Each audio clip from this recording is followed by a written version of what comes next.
Good evening. Good evening and welcome to Horrid Visit and Friends, the podcast of total societal collapse in the very near future. Oh, hell, that was a bit harsh, isn't it? It's a bit heavy, isn't it, for this time Yeah. of night, Thursday night? You know, Thursday night's an odd time to record, isn't it?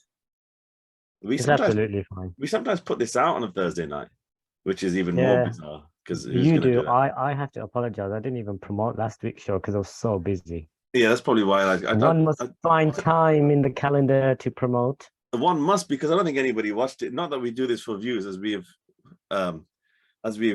pointed out in some of the earlier shows. In fact, we don't encourage anybody to like or subscribe this. It's basically just, oh, what's this? What's this here? Is this a real keyboard? I'm sorry about that. Did you hear that noise? I just need to stop this. I apologize for the incredible amount of grease and sweat on my general person and specifically my head and face. And that is just because I'm in the loft. It's really hot. I can't put fans on as I normally would because then it's going to affect the recording. So Do you think, out of sheer professionalism, I've appeared here as some kind of slime ball? Yeah, it's just like a pirate or something. Do you reckon that grease on your forehead is totally responsible for the high levels of cholesterol in your body? Like a vicious, you know what? If cholesterol is coming out as grease, then I will happily slide around like a snail all day long. You know, that's fine with me if cholesterol is going to come out, because as per my most recent GP appointment, let's just say some cholesterol does need to slide out from somewhere. Let's just put it that way. You know, things are not good. My GP, which I discovered is one of only 7 in the whole Birmingham and Solihull area, which is most of the West Midlands, you could say, that has achieved a CQC rating of outstanding in its most recent review. Well, that's what you get with the postcode, mate.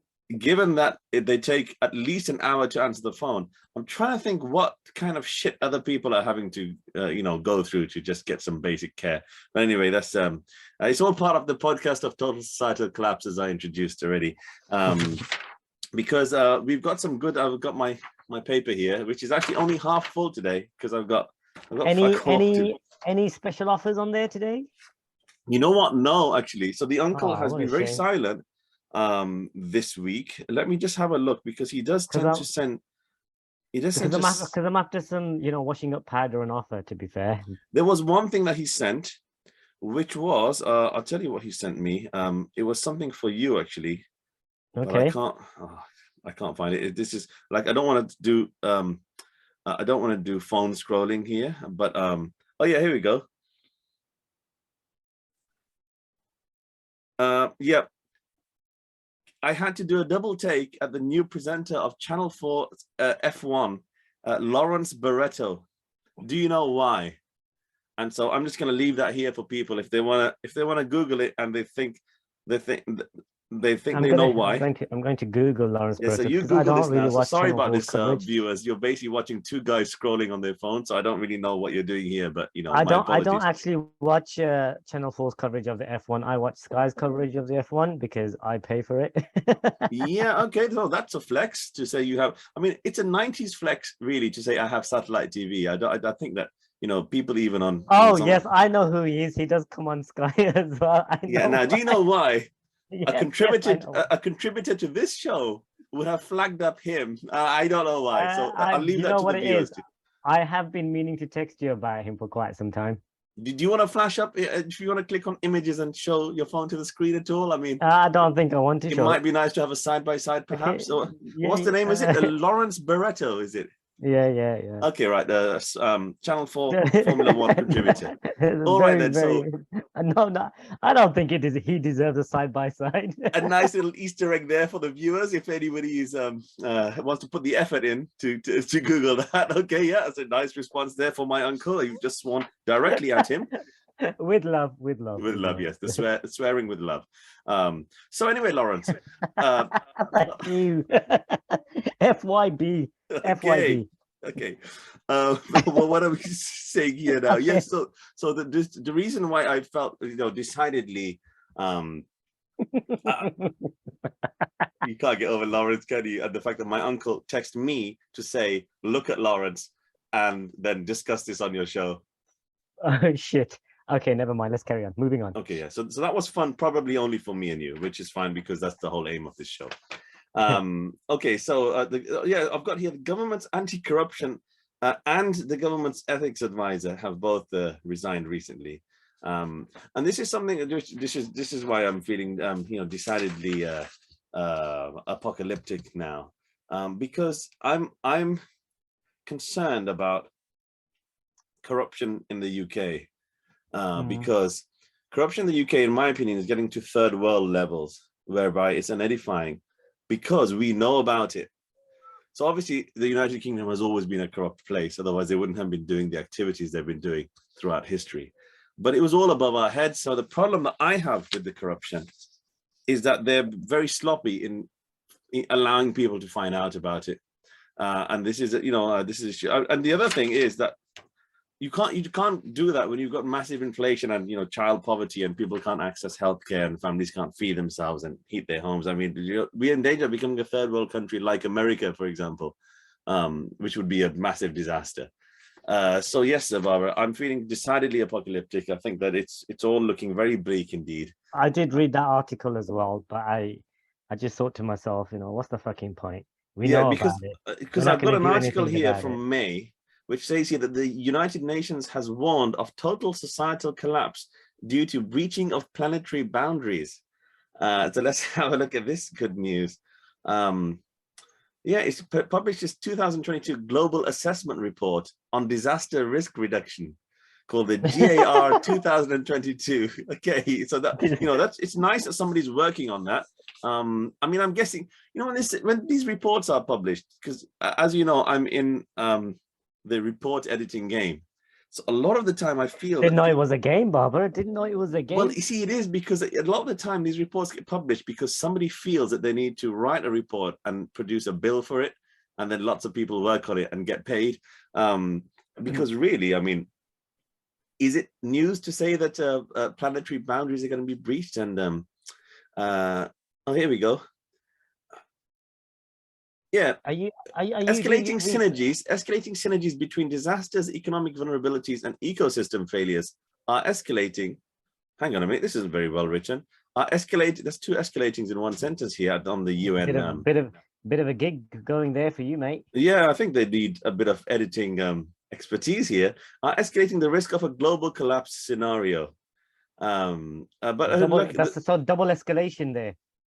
Double escalation there, yeah. Just wrap that escalation in a nice little blanket of escalation.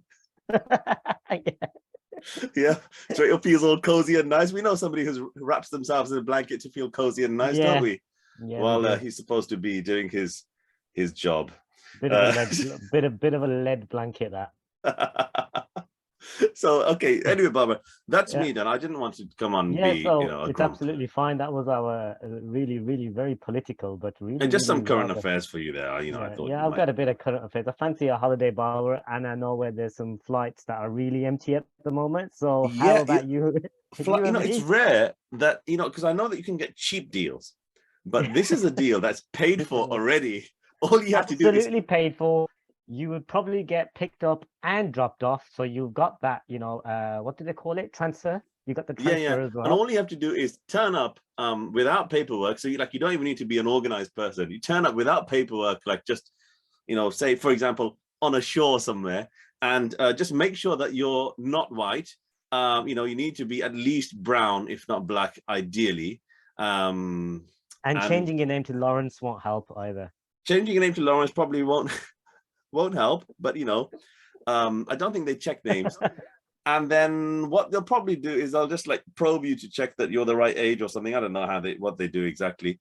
And then so you fancy it, mate? Given that it's a recognized global tourist destination.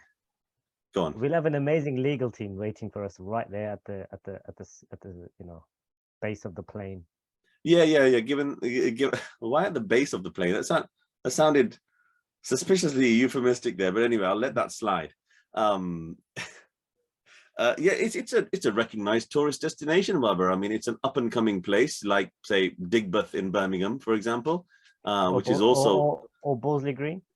I mean, Bosley Green, I would say, is a bit too foreign for me, really. I mean, I prefer Rwanda maybe, but you know, Digbeth is maybe okay.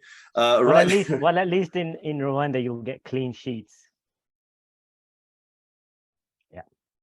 Okay. Nice. That's gone over my head anyway. Maybe viewers will basically enjoy. I watched a report on some of the accommodation they were offering, and they were whiter than white, those sheets, let me tell you. Do you remember, talking about accommodation in foreign lands, do you remember, is it the Commonwealth Games? It wasn't the Olympic, it was the Commonwealth Games in India, was it?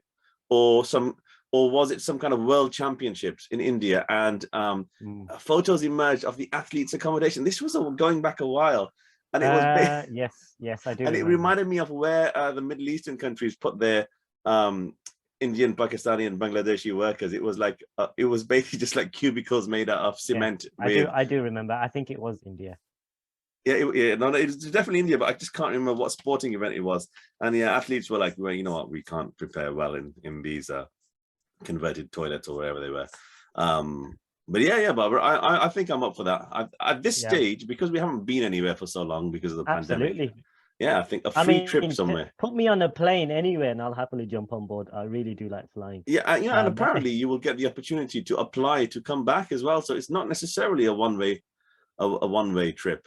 You know, you might even get to return home. The way you described the state of the country earlier on in the show, I don't think I'd want to come back. Well, exactly. Well, think of it as a permanent holiday. I honestly can't think of what's not to like. Like, I don't really even understand why people seem to not want to go. I mean, would you want to come back and then work here for the rest of your life, knowing that you're going to be about 55 or 60 by the time you pay off your mortgage, and knowing that, you know, the DWP have increased the pension age a little bit earlier, so our retirement's not going to come as soon as possible. You know what I mean? I think in my case, I've got more than 30 years left of work, even though I have already been working for about 22 years.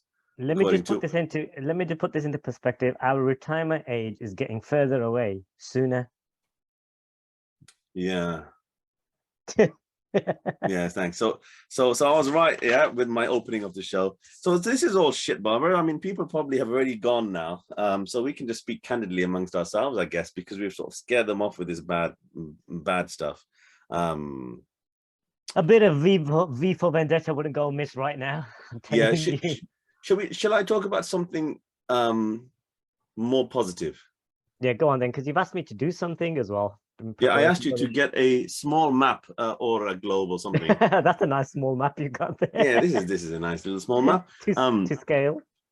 To scale. Although, you know, the problem with buying a map like it's a physical map is that literally within about 6 months it's out of date because do you like the way I'm just spinning this?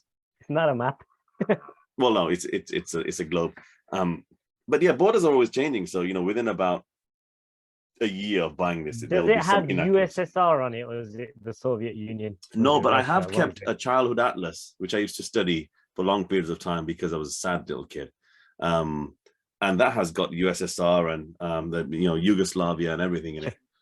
Okay, excellent. So that is and I'm glad I didn't check that away. The reason I kept it, the power connector is not plugged in properly. Please disconnect and reconnect the power adapter.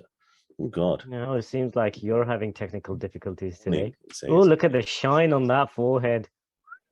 Oh, okay, right. That right up, seems to be all right. Okay, yeah, that's all right. Well, that'll be cut out. That wasn't slick enough for our production. You know what I fancy doing? Like tomorrow's going to be a very, very hot day apparently. So I want you to lie in the sun on your back, and I might give it a shot and crack an egg on that forehead of yours, seeing as it's got some nice. Well, it's sizzling and bubbling at the moment, so you know, I think that whatever comes into contact with that will get fried pretty quickly.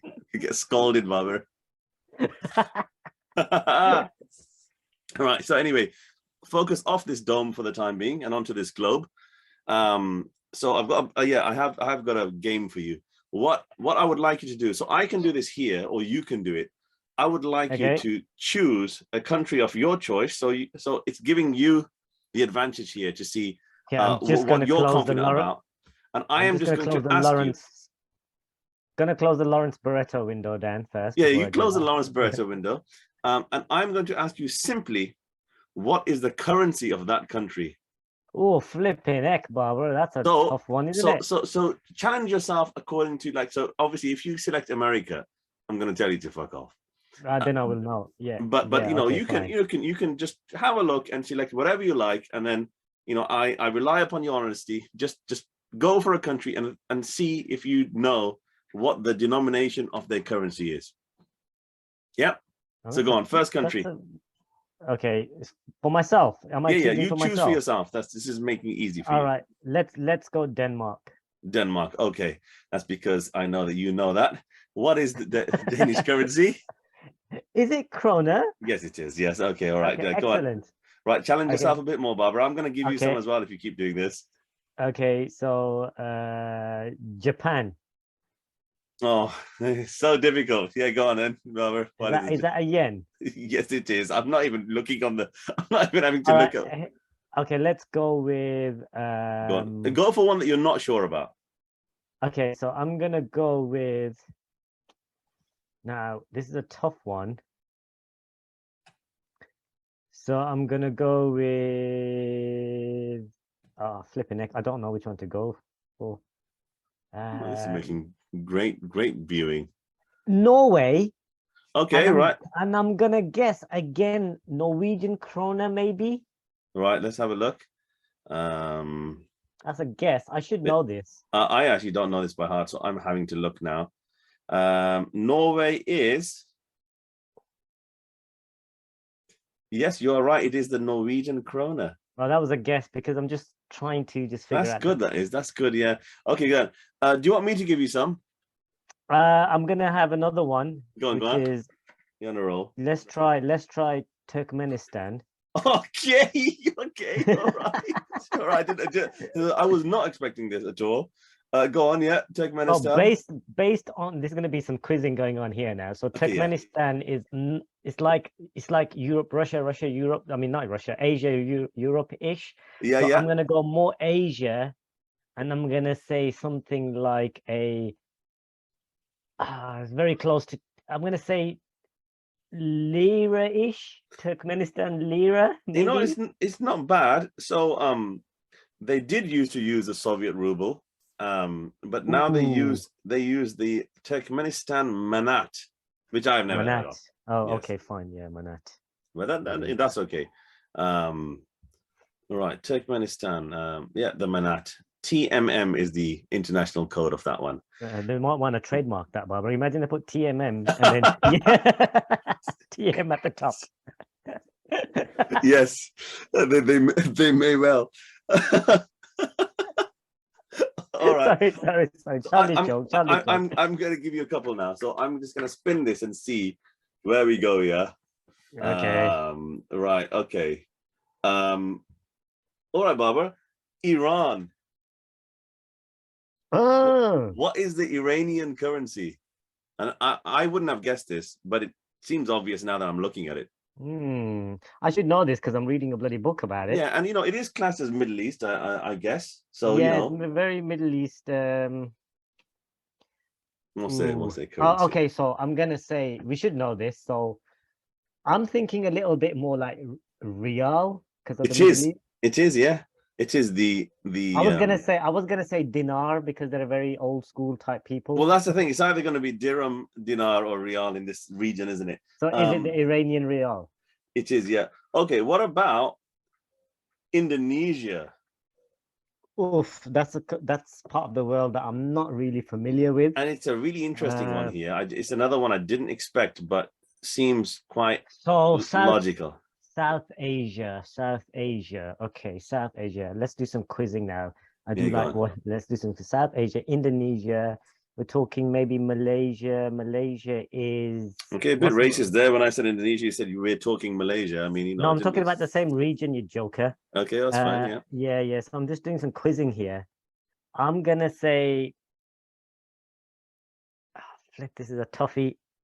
I want to say something like the yen or something because it's almost in the Far East. Because of racism, I see.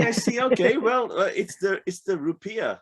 Rupiah. Which is very interesting, isn't it? Because I didn't expect a rupee to be found that far east, but it is. and obviously very different from Malaysia, which is next door, which is the ringgit, as you well know. Should we do one more, Babar? I don't want to, thank you. Yeah, ringgit. Isn't that a doorbell system that Amazon Let's have do just one bought? more. You know what? Shall we do? I'll give you a choice. Go on then, mates. You can do Kenya, or you can do Ghana, or you can do Sierra Leone. We are going to the continent of Africa. Oh, flipping heck. Which one do you want? And then Sierra Leone. Yeah. Kenya, Ghana, Sierra Leone. You choose. Which one do you feel more confident about? I tell you, these are really hard. Like all the ones you didn't know, I didn't know either. I know a little bit about Kenya. I know a Right. little bit because I have quite a few Kenyan friends, you see. Yes, all Indian, obviously. We don't speak to black Kenyans, do we, Barbara? Yeah, it's very hard to come by these days. Yeah. So you'll take whatever immigrants you can find, Barbara. Exactly. Yeah. So I know there's a lot of, I'm not sure if it's something to do with the colonization through the British Empire. Yeah. But I've heard the word maybe like, I'm not going to say pound, but something I've heard growing You're up. on the right lines. You're very much on the right lines. I've Think never of old currency. Yeah, I'm thinking old British currency for some strange You are reason. right. Yes. So I'm not going to say farthing or anything like that. I'm going to say shilling. Yes, it's the Kenyan shilling. Well done, Barbara. And that's one I didn't know. I really didn't know. What's the Sierra Leone one? The Sierra Leone one. Let's have a look here. Sierra Leone is. It's the Leone. Oh, okay, that's very nice. So they named it after a Spanish car. Well, yeah, by the looks of things, it is. FR model. Imagine they put FR on there. One thing I've noticed in a lot of countries, because I've got a relative who's traveling to Lebanon at the moment, is that some countries, when they experience certain collapses, I think this might have happened in Iraq as well. Probably not anymore, but it happened at the time.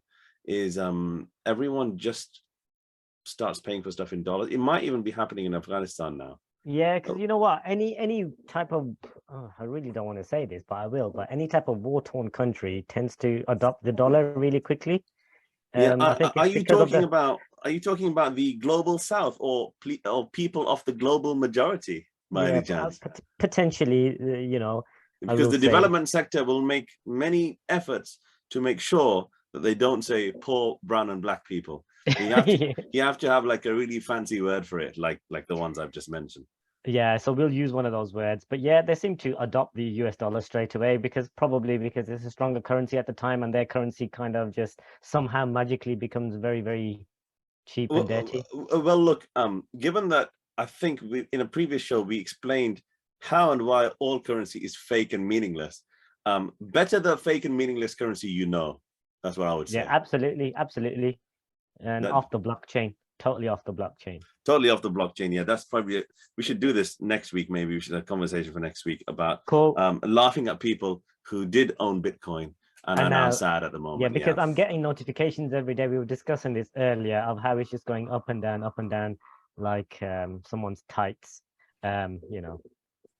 So what? Up and down, like someone's tights. You know what? Tights are notoriously difficult to roll up and down, I would say. So there's a little bit of a technique, Barbara. You need to find that out. No, well, this is why I said roll. You know, because just tacitly demonstrating my knowledge. On that lovely topic of tights, I have a nice, lovely would you rather for you. No, go on then. Go on. Yeah, go on. Your turn now. Go on. Okay, this is short and sweet. Based on the theme of today that we experienced earlier on, you know, we were doing our what was it? Our guilty pleasure songs, was it something like that? Yes. There's a good colleague of ours who likes to just randomly play songs that are very bad, but everybody likes. Like Coco Jumbo by Mr. President, for example. Yeah, something like that. So here we go. Would you rather Ricky Martin or Gianni Versace? Now the choice is absolutely yours. I know they're both right up your street, so you've got one to choose. So who would you rather? Yeah, you know, it sounds like it's a choice between the top and the bottom, really, isn't it? That's what it sounds like. Well, it depends what you like, really. You either give or your all, or you take everything. Yeah, you know what? And the reason why I say Ricky Martin, because I watched the series the assassination of Gianni Versace. As you know, quite intrigued by these kind of fashion designers and how enigmatic they are and how the lives they lead. And Ricky Martin was playing his real life partner. So His I love just thought, interest. yeah, something like that. So I just thought, maybe let me put them together in the real world and the. You know what? For sheer Now, aesthetic wouldn't beauty, you? Yeah, absolutely. Go along I those think, well, lines. I would have to say Ricky Martin because Yeah, he you're is, gonna be living La Vida Loca, my friend, all yeah, day yeah, and all night. he's a bronzed Olympian, isn't he? Yeah, absolutely, He's absolutely. quite a specimen. Exactly what I saw and thought at the moment I saw him lying down on that bed. Yeah. Okay, Okay, the so next that's one. my choice. Yeah, thank you. A great choice. Yeah, Excellent. good choice, I think. I totally concur. Uh, would you rather gymnastics or English cricket? Choice is yours, Barbara. Absolutely wonderful selection right there. You know, I can't actually. If there's a reference to something that's happened currently, then that reference has gone over my head. But Oh, is it? Okay, so apparently there's been some sort of controversy about, British gymnastics and how they really, really treat the young gymnasts really, really badly and, make them okay, hang yeah, on yeah, the yeah, bars, yeah, yeah, yeah. for So that hours is and hours, always, like torture. yeah, yeah. No, that is always the problem Or with you could have gymnastics. English cricket, which is currently going through a massive change. But I would like you to Yeah, have England cricket before it changes. it's really interesting because obviously everyone's experience is going to be different. But anecdotally, I've experienced more racism at cricket matches in this country than football matches, which is odd because you would think it would be the other way around. And for many people that I know, it is the other way around. But obviously, my experience is different because it's unique. Were you not So wearing your Tory badge at the cricket matches? yeah, and sipping San Pellegrino because Fanta is not allowed. Yeah, and Um, having your Marks and Spencer's chicken drumsticks at the same time, cold ones, obviously. no, well, yeah. I mean, who would heat up food to make it nicer? This is not the British way. But yeah, look, ooh, I think that for the pleasure of sitting and watching a civilized game of cricket, there's nothing more British than cricket. It would have to be cricket. And I find gymnastics sometimes Ah, very painful to watch because it's just it's almost like you're seeing the product of torture. yeah, this Basically, is what I was going to say. I somebody's would been love to plucked see from you. a cradle and somebody's just forced them to do the splits for like 15 Well, years. well, the reason why I gave you those options is because me personally, if I was to choose one for you, it would be the torture. Sorry, gymnastics, Mhm. because I want to see you, hanging Okay, and stretching. maybe you didn't Google Let's gymnastics, but put away my masochistic views. I was gonna say, yeah, like if it was in a bare brick basement, then maybe you didn't Google gymnastics. That's just a clever way for you to tell there. But check your history later. Yes, Yeah, Barbara. will Any do. more, or is that it?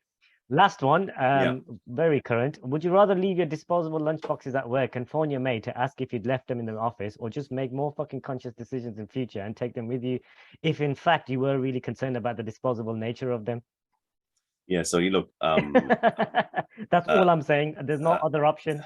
I sense that this is something very close to home. I'm connecting very, very closely with this particular I just topic. don't get it. You phoned me today Yeah. in the afternoon to ask me if you had left disposable Mm. lunchboxes in the office. Well, you see, I had my lunch, and there was still some food residue in these clear plastic tubs, which are disposable and they're not. So I try and reuse them a couple of times, but they can just be thrown in the bin. It can go either way, basically. So I thought I'd just call you and say, well, if you see them, they're lying on the side, just check them. But you had already absconded from that location, and so you couldn't do that. But But yeah, no, anyway, I would choose the latter. couldn't I give would a choose to flying. be more. I would choose to be more conscious of this because Good, good. I've That's the actually right been choice. been bathed in Fuck's my own sake. shame of this for the past Sorry, few I'm hours, sorry. really. I had to do that. Because as you So know, you're I gonna don't ask I me, don't ever make any mistakes. yeah, you don't. You absolutely don't. You almost did today, and I almost got you, but you actually came running back. Yes. You're gonna ask me what I'm doing on the weekend? Yeah. What are you doing on the weekend? And I do actually care this time. I'm going to allow you to respond. Well, I'm probably going to the forest and hunt this alien hunter. you see, this is why I don't. This is why I don't normally. This is why I just press off at this stage. Oh, bloody Sorry, hell. yeah, I don't even go want on. to So talk you're going about. to the forest, hunting the what? Yes, I'm going to this next alien flipping hunter. No, basically, I'm doing something this weekend that's going to be exciting and I'm so excited about. You know, the problem with this show is that we normally they say, okay, if you want to connect with people, talk about what you love, and then people who like those things would like to join in the conversation. The problem with us is that we like very specific things, make a lot of very, very specific references, which really only you and I can understand, not even the people close to us. And then we don't explain them and we switch off the show. So I mean, if this show isn't successful, I'd like to just put this on record that this is the reason why it's not successful. That's all I'd like to say about this. I think And it's a winning formula. And there's nothing like that out there. yeah, I guess because we make it for ourselves, it probably is the winning formula. Anyway, Absolutely. nice one, Babar. See you next week, man. Take care. What was that? Fuck off.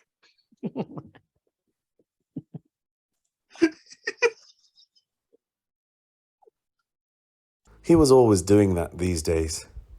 Everything he saw became a symbol of his own existence, from a rabbit caught in headlights to raindrops racing down a window pane.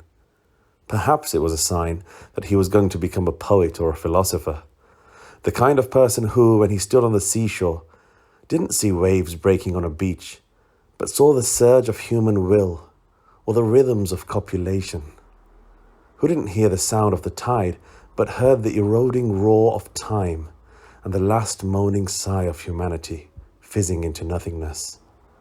But perhaps it was a sign, he also thought, that he was turning into a pretentious wanker.